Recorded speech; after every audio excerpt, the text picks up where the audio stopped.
And welcome to this segment of Motorcycle Madhouse Radio. How you guys doing out there? We got a great show for you guys today. We're going to be talking about the Kinfolk trial coming up down in Florida, as well as some restructuring that the officers up north are going to be making against motorcycle clubs. But first, I wanted to give a shout out to Big Cell over at FHO. Go over there and check out his radio station that he does on YouTube as well. Great freaking guy, tells it as it is. I watch him every time he puts something up, but us radio guys stick together. So make sure to go over there and get his numbers up for him. I bet he will appreciate it. Also in Virginia, that is coming up close, so make sure you guys start paying attention to those rallies out there. But let's get into the news.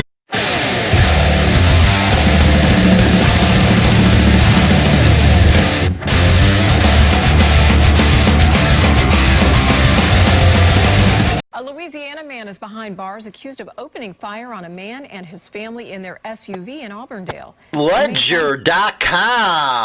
It starts off by saying motorcycle gang trial opens in Bartow.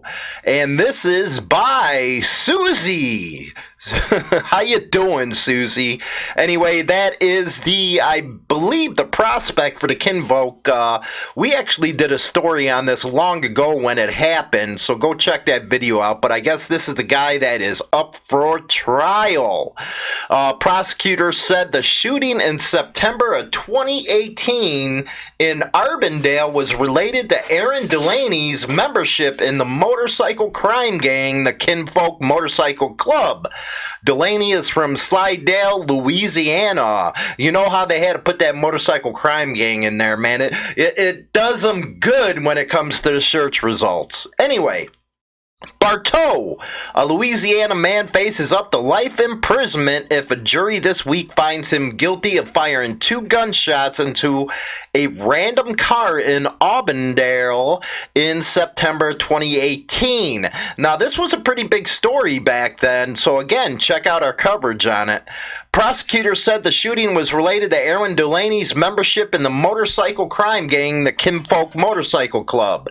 And to earn the coveted 1% patch that designates him among the 1% motorcycle gang members who disregard society's laws. Now, let me put a stop on Susie's role here. That is not how everything went down in this case. I believe in giving 2 sides, but this right here is nothing but propaganda. The reason being was his claim was he fired shots into the SUV because it was coming over and they thought it was some kind of attack on him. This was not a part of any gang initiation, so where she got this, I have no idea, but that just tells you gotta watch what you're reading in the papers. The defendant, you will find, was desperate to earn the 1% patch for himself and for, quote, his girlfriend Lindsay, and gain favor with the gang and get her back.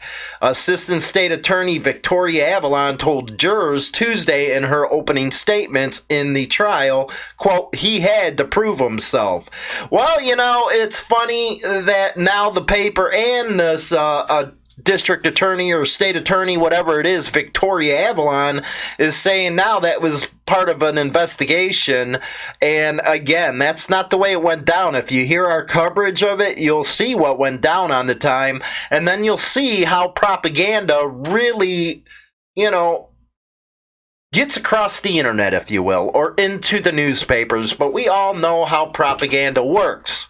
Anyway, Angel Manuel Toreto Esten, man, that's a mouthful. 77 was traveling along Havendale Boulevard to a city park in Auburndale on September 1st to celebrate a family birthday with Carolina Zarella, 29, and 9-year-old twins Shane and Abby.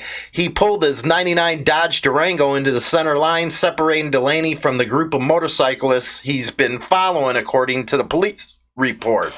Okay, so how does that turn into an initiation? I don't get it with this. I guess that's why club should be happy that there's a couple of us out there that have more subscribers, have more people of interest than local news to get their story out there. So again, they might want to use that avenue when something like this comes down. Give your side of the story. We blast it out, and hopefully it gets to the people that needs to hear it. A witness testified that Delaney, 26, who was alone in the 2015 Dodge Charger, raised the handgun and fired 2 shots into the rear of the Durango, though neither bullet struck anyone inside the car. Personally, I think it was the dumbest move ever. Why would you just fire into a random car? Well, their story was that, he thought he was going to hit, that truck was going to hit the pack, which at that point, it's like, okay, then instead of firing, then, land your SUV against the Charger. I don't know. But firing shots just got you messed up for life right now. Prosecutors charged Delaney with 4 counts of attempted second-degree murder, 2 counts of shooting into an occupied vehicle, and 1 count of discharging a firearm from a vehicle within 100 feet of a person. The state is alleging the crimes were committed to further the interest of the criminal gang. What interest would the club have in him shooting into that car? I don't get it. Where's the interest that they're claiming? Anyway, which enhances the penalty if Delaney is convicted. There it is, the gang enhancement. He faces life imprisonment with a 20-year mandatory term. 26 years old, this guy's probably never been in trouble in his life, and now he's facing that kind of sentencing, man. That's pretty messed up. Assistant Public Defender Melissa Desmond, he's got a public defender, great, he's done, told jurors Tuesday that Delaney fired the shots because he felt threatened. If I was the club, man, I would have got a real attorney on this thing, because this guy is facing some hardcore time now. And with a public defender, he ain't getting no trial. Quote, there's a Dodge Durango that's driving erratically, she told jurors, and it comes close to hitting the motorcyclist at the time. And then as Mr. Delaney is driving alone, somebody hits his vehicle and someone else hits his vehicle. And at that point, he thinks somebody in the Dodge Durango is doing something to his vehicle, and he reacts to protect himself, to protect the other motorcyclist from the aggressive driver. He does fire the 2 shots into the back of the vehicle, not through the windows, not towards the passengers, but to the back of the vehicle to protect himself. Testimony in the trial is expected to continue into the day. Delaney has remained in the Polk County Jail since his arrest in September. The same day as the shooting, he is being held without bail, jail records show. So he don't get bail. I thought that in the United States you're supposed to get bail, but I guess it's up to the judge if he thinks you're a threat or not. But here's a guy, it looks like a normal guy, probably doesn't have any, I haven't looked into it, don't have any arrest records or any of that stuff, but facing life over this kind of stuff, and they did it with the gang enhancement. So we'll keep you updated on this story. But let's go up north to our people in Canada. This is really interesting because this is a pattern that the United States have been following, a lot of the law enforcements in the United States. Actually, I got an article coming out on HarleyLiberty.com, probably not tomorrow, but the following day, about why I think motorcycle clubs are their own Achilles heel when it comes to profiling. And a lot of that has to do with some of the stuff that individuals do within the motorcycle club, or the way, certain instances play out. But anyway, let's go to the Chronicle Herald in Canada, so you guys know up north what is happening. Police working on the initiatives to curb outlaw motorcycle gang violence across PEI. This by David Stewart. Let's read. Police agencies across Prince Edward Island are working on initiatives that would ban members of outlaw motorcycle gangs from wearing gang colors and clothing from businesses. Looks like they are going the way of Australia now. RCMP Corporal Andy Cook, who is the Provincial Outlaw Motorcycle Gang Coordinator, said Thursday they are exploring a no gang colors, no gang clothing, and a bar watch program similar to actions other provinces have taken. Well, we all know about the no club colors policy here in the United States. A lot of bars lately have went with the no colors, and it's also been happening at a lot of rallies as well. I am working on that right now, Cook said. We are exploring the bar watch program as well. Some provinces have liquor control acts that ban the wearing of biker colors in bars. Now, that is something similar to what they tried to use in Sturgis at some of those casinos. They were going to pull the licensings of those casinos if they allowed members of clubs in there. I do know that happened, I believe, last year up when Sturgis was happening. That doesn't exist in PEI, but it was discussed in 2017. Cook heads up what he calls a joint crime suppression team, which includes DRC, MP, as well as Charlottetown, Summerside, and Kensington municipal police forces.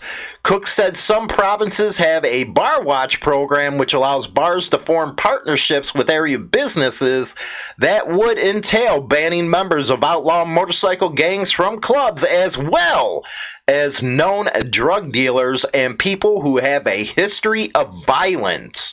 They ain't playing no joking up there, man. Not up in Canada, not up in freaking Australia. That's why we got to get ahead of this profiling issue here in the States, especially Texas. And to do that, you got to do some self-reflection. The No Gang Colors, No Gang Clothing program, now that has to do with a lot of the support wear. They're trying to go after their money. Has been implemented in some communities in Ontario, he said. It exists in the form of a partnership between local police and business owners who voluntarily sign up. It allows police to enter the business and tell people who are wearing outlaw motorcycle gang colors or other street attire to leave. You guys glad you got that Bill of Rights right now in the States, don't you? Quote, they do attract violence. It's well established across the country that we have different motorcycle clubs in conflict with each other simply over the patches on their back. And then you throw alcohol in the mix. We have people that will be out at establishments and may decide they want to cause conflict with a member of an outlaw motorcycle club member, Corporal Andy Cook. Of course, the Hells Angels are the biggest ones up in Canada. Cook also leads the Drugs and Organized Crime Awareness Service, said there have been incidences on PEI, especially in the past year, involving outlaw motorcycle club members at local bars or establishments, especially in the Charlottetown area. They can be traced directly back to the wearing of biker colors and vests with membership patches on them. He added violent contact can be initiated by either a member of the outlaw motorcycle gang or the public. Rock on, I guess. What they're doing is going after the bar scene. And what's funny, a lot of people don't know the history of clubhouses. The reason why clubhouses came into effect is because members were getting, hassled and all that kind of stuff. And that's why you find bars within the clubhouses. That's why, because of this kind of stuff. It was pretty bad in the 70s, 80s here in the States. That's why you see a lot of clubhouses, and, they got around that type of stuff. But you can only hang at the clubhouse for so long. They do attract violence, he says. It's well established across the country that we have different motorcycle clubs in conflict. So they're going to keep on pushing that kind of line to the general public. And in the article that I have coming up, I talk about how you got to start getting the public behind you, because these people are already on it, man. That's how they fill their budgets and stuff. Quite frankly, you got to fight back, but you got to fight back the smart way, because the way a lot of clubs, especially here in the States, have been fighting back, it ain't working. Let's be honest, it ain't. And there you have it. That is your news for this morning. We are gonna actually, as I'm This premieres tomorrow. We're going to be out at the dealerships. We're going to be going and looking at some Triumphs, some Harleys. We're going to have all kinds of fun, interviews, the whole 9 yards. That video and that segment, I believe, is going to premiere on Sunday, so be on the lookout for that one. It's going to be a good thing. We're doing a lot of different things on the channel, getting into a lot of motorcycle reviews, a lot of moto vlogging, all kinds of other stuff. And of course, your biker news will still be here. Don't forget to go over to HarleyLiberty.com, check it out. And our new magazine, HooliganBiker.com. That magazine is nothing but motorcycles, builds, tips and tricks, the whole 9 yards, and a couple babes. We're going to have to put some babes on there.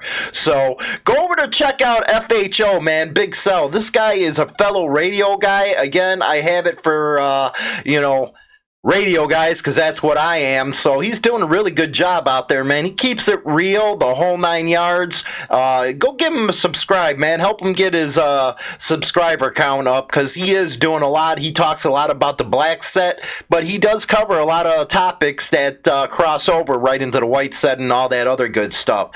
So with that, you guys enjoy your day, and don't forget to go over to Instagram. All them are platforms, the whole 9 yards, man. Talk to you guys later.